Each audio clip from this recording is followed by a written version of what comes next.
Hi welcome friends, Telugu స్వాగతం. Welcome to Saturday special. ఈ Saturday special ఈసారి సాటర్డేకి ఎంతో ప్రత్యేకత ఉంది. ఎందుకుంది అంటే వేర్ మార్కెట్స్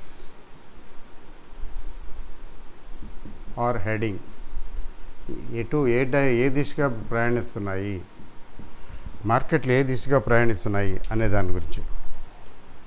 సో ఈ వీక్ కంటిన్యూస్గా after a big steep rise కంటిన్యూస్గా పట్టం మొదలుపెట్టింది మార్కెట్. ఎంత తగ్గింది అంటే దగ్గర ఒక 1000 పాయింట్లు తగ్గింది. కొంచెం జాగ్రత్తగా చూడండి, కొంచెం స్లోగా చెప్తాను, కొంచెం ఎక్కువ టైం పడుతుందేమో, పట్టినా పర్వాలేదు, ఇంపార్టెంట్ ఇన్ఫర్మేషన్ కదా. చూడండి ఒకసారి, లుక్ ఎట్ దిస్ గ్రాఫ్. ఇది చూసారా, number 1 evening star, number 2, number 3, number 4, number 5.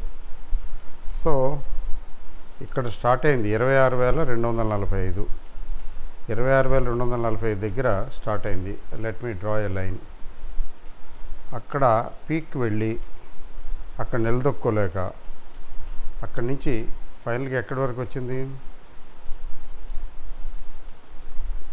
నిన్న ఇక్కడ వరకు వచ్చింది. ఇది అంటే 25,000కి వచ్చింది. ఇప్పటికీ 1,200 పాయింట్లు తగ్గింది. చూడండి, ఇప్పటికి 1,200 పాయింట్లు తగ్గింది. సో కంక్లూషన్ ఏంటి, 1,200 పాయింట్లు 1, 2, 3, 4, 5 సెషన్స్లో. ఇది కొంచెం సీరియస్ మ్యాటర్. తర్వాత ఇంతకుముందు ఇట్లాంటి ఫాల్ ఎక్కడొచ్చింది అంటే, ఒకసారి వెనక్కి వచ్చినట్లయితే, ఒకసారి వెనక్కి వచ్చి చూద్దాం. చూడండి ఒకసారి.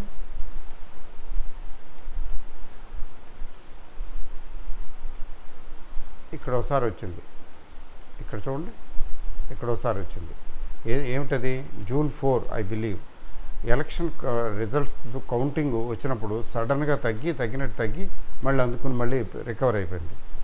ఇక్కడ 1,200 పాయింట్లు తగ్గింది. ఇప్పుడు లాగానే అది June first week, June 4th I believe 1,200 పాయింట్లు తగ్గింది. ఆ తర్వాత ఏకదాటిగా పెరిగింది, ఇక్కడి వరకు వెళ్ళింది. ఇప్పుడు అంటే ఎక్కడికొచ్చి ఆగిందో ఇప్పుడు చూసారా, ఎక్కడికొచ్చి ఆగిందో అక్కడ వరకు తగ్గింది. అంటే ప్రీవియస్ హై అనేది, ఇది ప్రీవియస్ పీక్ హై అనేది కరెంటు లో, అంటే ఇది రెసిస్టెన్సు, ఇది ఇక్కడ సపోర్టు. అంటే సపోర్ట్ అంటే ఇక్కడి నుంచి పెరుగుతుందండి అంటే అట్లా కాదు. ఒకప్పుడు ఇది పీక్, ఇక్కడ పీక్గా ఉంది, అది ఇప్పుడు తగ్గితే అక్కడికి వచ్చింది. అంటే ఇక్కడ టెంపరరీ హాల్ట్కి అవకాశం ఉంది. There is a possibility of a temporary halt. అంతేకాదు ఇక్కడ చూడండి, ఇక్కడ కూడా ఇది బాటము, ఇది ఒక బాటము, అంటే 2 బాటములు, డబుల్ బాటమ్ ఆల్మోస్ట్. ఇది డబుల్ బాటము. ఇక్కడ ప్రీవియస్ రెసిస్టెన్స్, ఈ రెసిస్టెన్స్ ఇప్పుడు ఇక్కడ సపోర్ట్ అయింది, ఇక్కడ కూడా అయింది. ఈ రెసిస్టెన్స్ ఇక్కడ సపోర్ట్ అయ్యి పీక్ వెళ్ళింది, మళ్ళీ తగ్గింది. ఇప్పుడు ఇది మళ్ళీ అగైన్ సెకండ్ టైం సపోర్ట్ కావచ్చు. కాబట్టి ఈ పడిపోతున్న మార్కెట్ టెంపరరీ రిలీఫ్, అంటే దీన్ని మనం గ్యారంటీగా రికవర్ అవుతుంది అనుకుండా, small relief is likely. Small relief వచ్చే అవకాశం ఉంది. స్మాల్ రిలీఫ్ అది ఒకరోజు వస్తుందా, 2 రోజులు వస్తుందా అనేది, లేదు కంటిన్యూస్గా పెరిగిపోతుందా అనేది, అది దట్ వీ డోంట్ నో. ఇమీడియట్గా మాత్రం స్మాల్ రిలీఫ్కి మాత్రమే పాసిబిలిటీ ఉంది. అయితే ఇది టెక్నికల్గా చూసి చెప్తున్న విషయం మనం, బట్ ప్రాక్టికల్గా ఇది ఎందుకు తగ్గుతున్నది, there are factors. Main factor ఏంటంటే ఇరాన్ ఇజ్రాయెల్ వారు. ఆ ఇరాన్ ఇజ్రాయెల్ వారు ఇంత క్రితం కూడా క్రిందటిసారి కూడా తగ్గినప్పుడు ఎందుకు తగ్గింది అంటే ఇరాను యుద్ధంలో ఇన్వాల్వ్ అయ్యింది, అప్పుడు తగ్గింది. ఎందుకని ఇరాను యుద్ధంలో ఇన్వాల్వ్ అయినప్పుడల్లా తగ్గటం అంటే ఇరాన్లో ఇండియన్ ఇన్వెస్ట్మెంట్స్ చాలా ఉన్నాయి. ఇరాన్ తోటి టైఅప్ ఉంది, అరేంజ్మెంట్ ఉంది బాగా. అక్కడి నుంచి ఆయిల్ సప్లై, గ్యాస్ సప్లై లాంటివి అరేంజ్మెంట్స్ ఉన్నాయి. తర్వాత ఇరాను ఫ్రెండ్లీ కంట్రీ, ఇండియాకి బాగా సపోర్ట్ చేస్తుంది. ఎందుకంటే మిగిలిన కంట్రీస్, మిగిలిన ఇస్లామిక్ కంట్రీస్ అంతగా సపోర్ట్ చేయవు. ఎందుకంటే అది షియా ముస్లిం కంట్రీ అని, ఎక్కువ సున్నీస్ ఉన్నారు కదా ప్రపంచవ్యాప్తంగా. కొద్దిగా అక్కడ ఏదో కొంచెం ఉంది, ఇష్యూస్ ఉన్నాయి. But India is a friendly nation to Iran. మరి ఇట్ ఎఫెక్ట్స్. తర్వాత ఆయిల్ క్రైసిస్ కూడా రావచ్చు కదా. అందుకని ఈసారి కూడా ఇరాన్ ఇన్వాల్వ్ అయ్యేటప్పటికి మొదలైంది.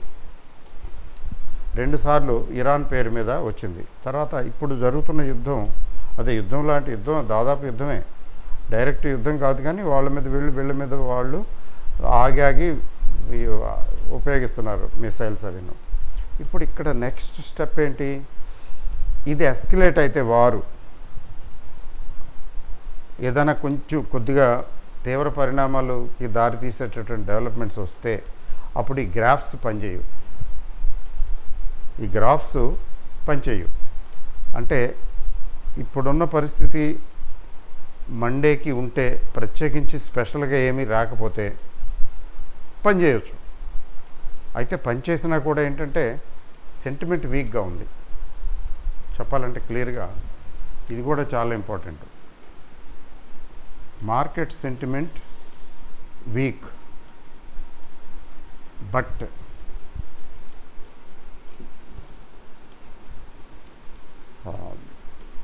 స్మాల్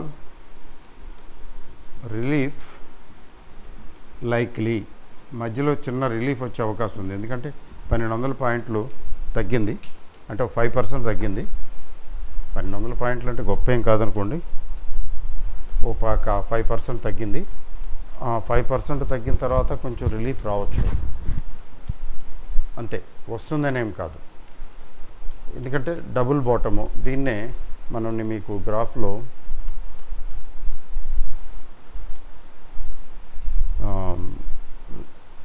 క్లోజింగ్ ప్రైస్ లైన్ చార్ట్లో చూపిస్తాను, కొంచెం క్లియర్గా ఉంటుంది.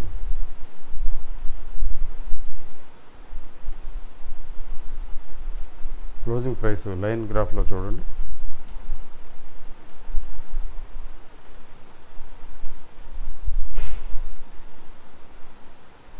చూసారా? సేమ్ బాటము ఇక్కడ మీకు కనిపిస్తుంది.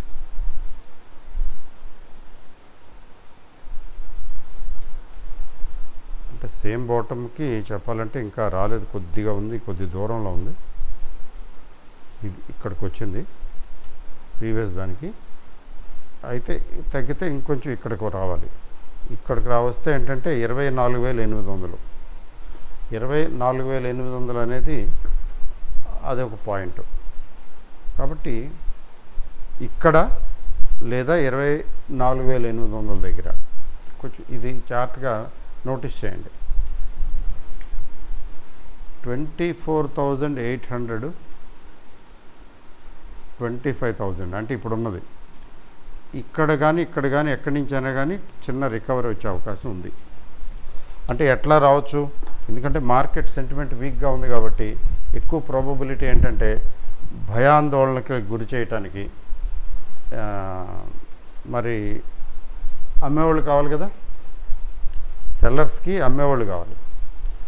భయపడిపోయి అమ్మేస్తారు కదా చిన్న వాళ్ళు, అలా వాళ్ళని భయభ్రాంతులకు గురి చేసి అమ్మించడానికి ముందు పడేస్తే వీళ్ళు ఎక్కడైతే పడిపోతుందో భయపడిపోయి చిన్న ప్లేయర్స్ అందరూ షార్ట్ సెల్లింగ్ మొదలు పెట్టేస్తారు. అమ్మటం మొదలు పెడితే ఇంకా పడిపోతుంది.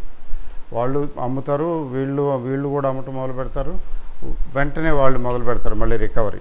వాళ్ళు కొద్ది షార్ట్ కవరింగ్ చేసేసుకుంటారు, పడేసి షార్ట్ కవరింగ్ చేసేసుకుని చేసేసుకున్న తర్వాత ఈ అమ్మిన వాళ్ళు భయపడి వాళ్ళు కూడా కొనటం మొదలుపెట్టేస్తారు. షార్ట్ కవరింగ్ చేసుకుని వాళ్ళు కొంటుంటే పెరుగుద్ది కదా. అప్పుడు మళ్ళీ కావాలనుకుంటే చిత కొట్టేస్తారు, మళ్ళీ పడేస్తారు, లేకపోతే వదిలేస్తారు. సో ఆ స్ట్రాటజీ ఉంటుంది కాబట్టి it is more likely that there will be gap down by 200 points or something like that. 100, 150, 200కు గ్యాప్ డౌన్ వచ్చి, ఆ గ్యాప్ డౌన్ వచ్చినట్టు వచ్చి ఇక్కడ బాటమ్ అవుట్ అయ్యి, ఇక్కడ టెంపరీగా 24,800 దగ్గర బాటమ్ అవుట్ అయ్యి అక్కడి నుంచి మళ్ళీ బౌన్స్ బ్యాక్, అట్లా రికవరీ వచ్చే అవకాశం ఉంది. ఎంత రికవరీ వస్తుందంటే పెద్ద రికవరీ ఎక్స్పెక్ట్ చేయటం లేదు, సెంటిమెంట్ వీక్గా ఉంది కాబట్టి. అంతేకాకుండా ఇప్పుడు ఎఫ్ఐఐస్ తీసుకున్నట్లయితే 10,000 దగ్గర 10,000 కోట్లకి మళ్ళీ అమ్మారు. వాళ్ళేమో ఆగటంలో. సో ఎంత అమ్మారండి అంటే 9,900 కోట్లు. మర్చిపోయాను, ఇది స్పెషల్ ఆఫర్, గాంధీ జయంతి ఆఫర్ ఉంది కదా, ఎల్డబ్ల్యూసి కోర్సు తర్వాత ఎంబీఎస్ 2 కోర్సు ఉంది కదా, ఈ రెండు సండే ఈ discount offer, special offer Sunday అంటే 6వ తారీఖు అక్టోబర్ సండేకి క్లోజ్ అయిపోతున్నది. ఎవరైనా చేయాలనుకున్న వాళ్ళు, anybody wants to subscribe to, అది మీరు చూసుకోండి. దీనికి సంబంధించిన వీడియో 1 అక్టోబర్కి ఉంది కదా, 1 అక్టోబర్ లింకులో కూడా ఉంటుంది, కింద వీడియో కింద కామెంట్ బాక్స్లో లింకులో ఉంటుంది. ఆ లింకులో చూడండి, డీటెయిల్స్ ఉన్నాయి. 1 అక్టోబర్ వీడియో చూడండి, లేకపోతే ఈ 1 అక్టోబర్ వీడియోలో డీటెయిల్స్ ఉన్నాయి. రేపు ఎక్స్పైర్ అవుతున్నది. ఎవరైతే ఆప్ట్ చేశారో, మెసేజ్లు పెట్టారో ఏది మేము సబ్స్క్రైబ్ చేస్తామని, వాళ్ళు దయచేసి అది డిపాజిట్ చేయండి, అంటే సబ్స్క్రైబ్ చేయండి. లేకపోతే ఈ డిస్కౌంట్ ఉండదు. ఇది ఉంటుంది, కోర్స్ ఉంటుంది, కాకపోతే డిస్కౌంట్ లేకుండా ఫుల్ అమౌంట్ పే చేయవలసి ఉంటుంది. సో ఇది ఎవరైనా దీని గురించి 8121648156 ఇది వాట్సాప్ మెసేజ్ పెట్టండి. ఏది ఏమైనా డౌట్స్ ఉంటే, డీటెయిల్స్ కావాలనుకుంటే ఈ నెంబర్కి వాట్సాప్ పెట్టండి. లేదా 1 అక్టోబర్ వీడియో చూడండి, కింద లింక్ ఉంటుంది, ఈ వీడియో కిందే లింక్ ఉంటుంది, అందులో చూడండి, లింక్ క్లిక్ చేసి. మొత్తానికి అదే విషయం. సో మార్కెట్ ఇక్కడ సెంటిమెంట్ వీక్గా ఉంది కాబట్టి జనరల్గా గ్యాప్ డౌన్ ఉంటుంది. ఈ గ్యాప్ డౌన్ వచ్చినప్పుడు ఒక 200 పాయింట్ల దాకా దిగువకు వచ్చినప్పుడు 24,800, 24,750 రేంజ్కి వచ్చినప్పుడు there is a likelihood that there would be support spring up. అయితే అనుకోని విధంగా ఏదైనా ఈ మధ్యకాలంలో, ఎందుకంటే అక్కడ వార్ జరుగుతున్నది కదా, ఏమన్నా గట్టిగా ఏదైనా జరిగితే అప్పుడు మాత్రం ఇప్పుడు ఈ ఎనాలిసిస్ పనికిరాదు. అప్పుడు ఇంకా పడిపోవచ్చు భయంకరంగా. లేదు సంధి అంటే భయంకరంగా పెరిగిపోవచ్చు, 500 పాయింట్లు, 600 పాయింట్లు, ఇవన్నీ కూడా బేస్డ్ ఆన్ దట్ ఈవెంట్. ఎందుకంటే ఈ market is overbought position, market overbought జోన్లో ఉంది. It is looking for a reason. ఏదో ఒక వంక దొరకాలి. ఆ వంక ఇప్పుడు ఇరాన్-ఇజ్రాయెల్ యుద్ధం ఒకటి వచ్చేసింది. తర్వాత ఈ ఎఫ్ఐఎస్ గట్టిగా అమ్ముతున్నారు, కాంప్రమైజ్ అవటం లేదు. వీళ్ళు హాంకాంగ్, చైనాకి పట్టుకెళ్ళిపోతున్నారు, అక్కడ ఇన్వెస్ట్ చేస్తున్నారు, ఇక్కడ తగ్గించి అక్కడ పెంచుతున్నారు.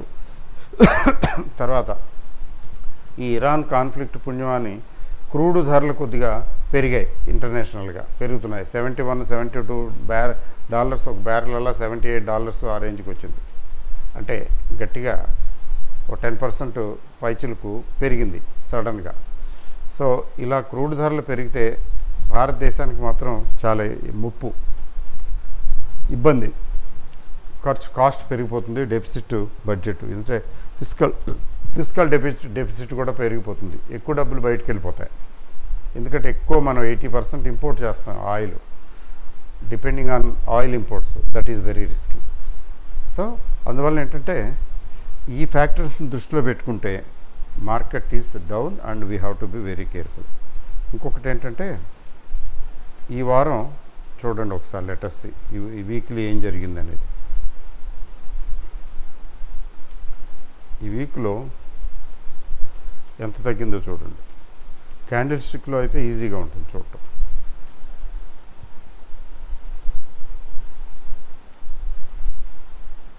చూడండి ఎంత తగ్గిందో చూడండి.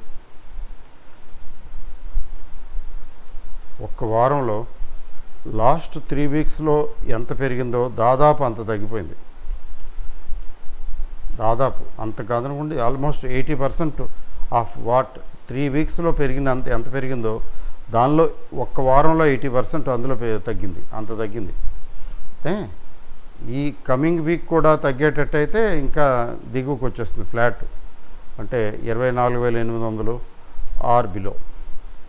ఏముందిలేండి, ఇంకా 200 పాయింట్లు 24,800 అని లెక్క వేయటం వేస్ట్. కానీ సో 24,800 రేంజ్కి వచ్చిందంటే 3 వారాల పెరుగుదల ఒక వారంలో కొట్టేసింది, 1.5 వారంలో కొట్టేసిందని అర్థం. బట్ దీనికి బ్యాంక్ నిఫ్టీ కూడా అంతే. బ్యాంక్ నిఫ్టీ కొంచెం ఎక్కువగా ఎఫెక్ట్ అయింది. అయితే దీనికి దోహదం చేసినటువంటివి ఏమిటంటే వీక్లీనే చూద్దాము మనం. రిలయన్స్ ఇండస్ట్రీస్ మెయిన్ కదండి. ఆ రిలయన్స్ ఇండస్ట్రీస్ ఎంత ఘోరంగా తగ్గిందో చూడండి. ఇది వీక్లీ చార్ట్ నేను చూపించేది. ఒకసారి చూడండి రిలయన్స్ ఇండస్ట్రీస్ ఎంత పడేశారో. ఇది బిలో 200 డే మూవింగ్ యావరేజ్.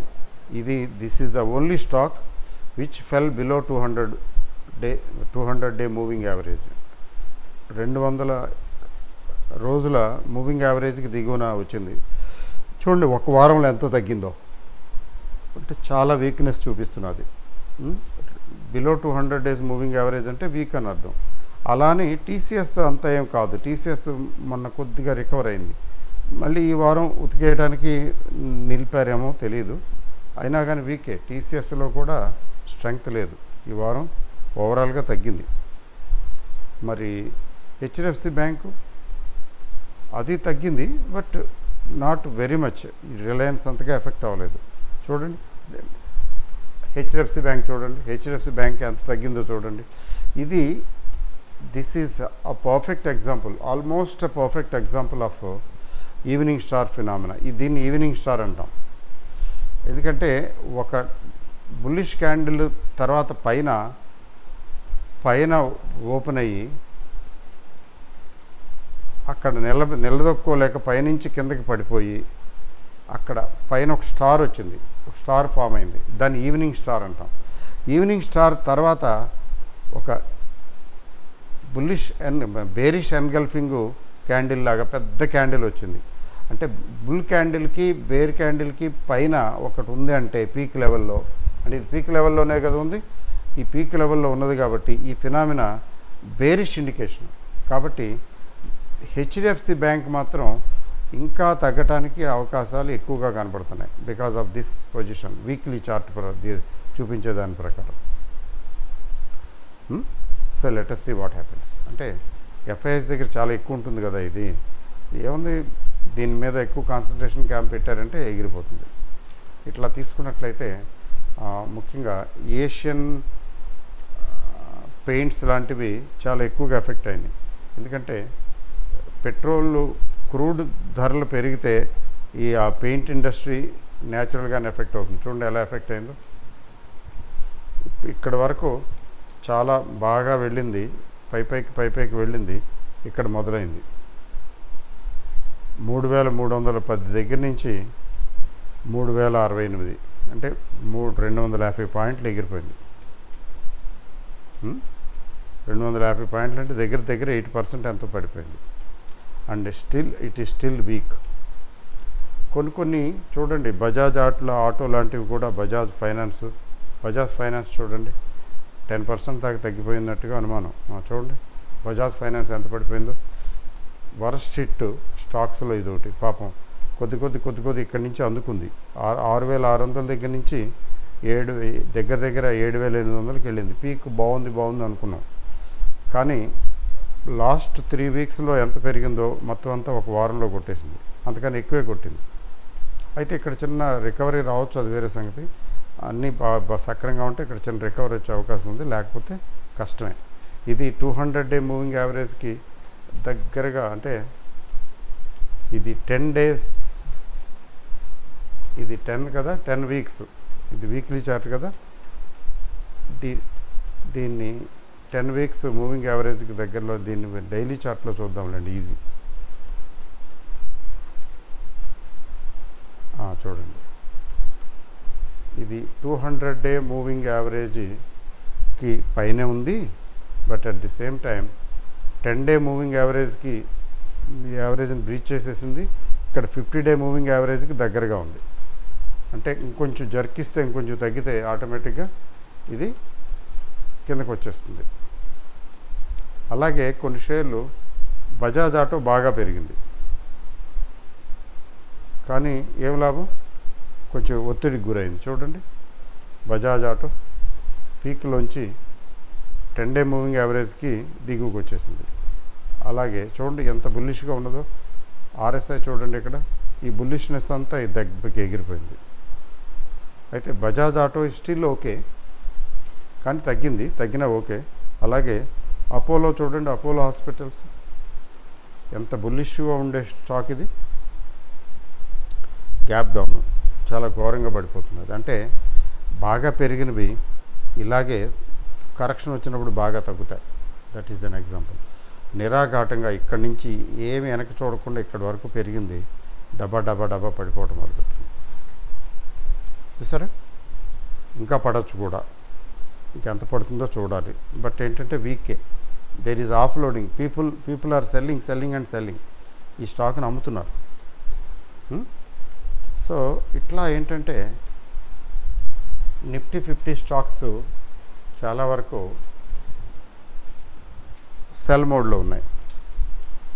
అందువలన మార్కెట్ ఏంటి పరిస్థితి అంటే, ఈ యుద్ధ వాతావరణం నుంచి కొంచెం విముక్తి వస్తే, ఏదైనా గుడ్ న్యూస్ కనిపిస్తే అప్పుడు అక్కడ as there is a possibility of relief,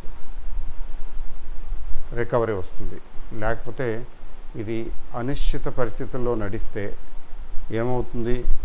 ఏమవుతుంది ఫింగర్స్ క్రాస్డ్, అలాంటి సిచ్యువేషన్ ఉంటే మాత్రం మార్కెట్లో రికవర్ అవ్వవు. చూద్దాం, మండే తెలుస్తుంది, కొంచెం ఒక హింట్ వస్తుంది. మండే 24,800 రేంజ్కి వస్తే అక్కడి నుంచి రికవర్ అవుతుందా అవదా, అవ్వలేదు 24,800 రేంజ్లోనూ దిగువనే వచ్చిందనుకోండి, అది కూడా చూడాలి. ఆ ముచ్చట కూడా తీరిపోతుంది. ఎందుకు తీరిపోతుందంటే అక్కడ జనరల్గా రికవరీ ఉంటుంది. ఆ తర్వాత మళ్ళీ గ్యాప్ డౌన్ అనుకోండి, అంటే ఈ టెక్నికల్స్ అయిపోయినట్టే, ఇంకా చేయి జారిపోయినట్టే. That's what we have to see. But ఏంటంటే investments mid cap, small cap పెద్దగా తగ్గటం లేదు. నిఫ్టీ 50 స్టాక్స్ తగ్గినంత స్పీడ్గా స్మాల్ క్యాప్, మిడ్ క్యాప్ తగ్గటం లేదు. It's a good news. భయంకరంగా పడిపోవటం లేదు, తగ్గుతున్నాయి కానీ భయంకరంగా తగ్గటం లేదు. దానివల్ల ఏంటంటే ఎస్. తర్వాత విక్స్ 2 రోజుల్లో 17% పెరిగింది. ఇట్స్ ఓకే, 14 చిల్లరకు వచ్చింది, ఆ మాత్రం ఓకే. తర్వాత నిఫ్టీలో ఇంప్లాయిడ్ వాలటాలిటీ మాత్రం భయంకరంగా పెరగటం లేదు. కాబట్టి అంత అలార్మింగ్ సిచ్యువేషన్ అయితే లేదు ప్రస్తుతానికి. అంటే ఇక్కడ డౌన్ ట్రెండ్ ఆగే అవకాశం ఉంది. ఈ స్టేజ్లో ఆగుతుందా లేదా అనేది మనం చూడాలి. We will see. బట్ జరగవలసినంత జరిగింది తక్కువేం కాదు, 1200 పాయింట్స్. మరి ఇంకెంత తగ్గుతుంది? It's not a joke. జాగ్రత్తగా ఉండాలి, కేర్ఫుల్గా ఉండాలి, అంతకుమించి ఇంకేం లేదు. భయపడాల్సిన పని అయితే లేదు. All the best. Good night. Thank you.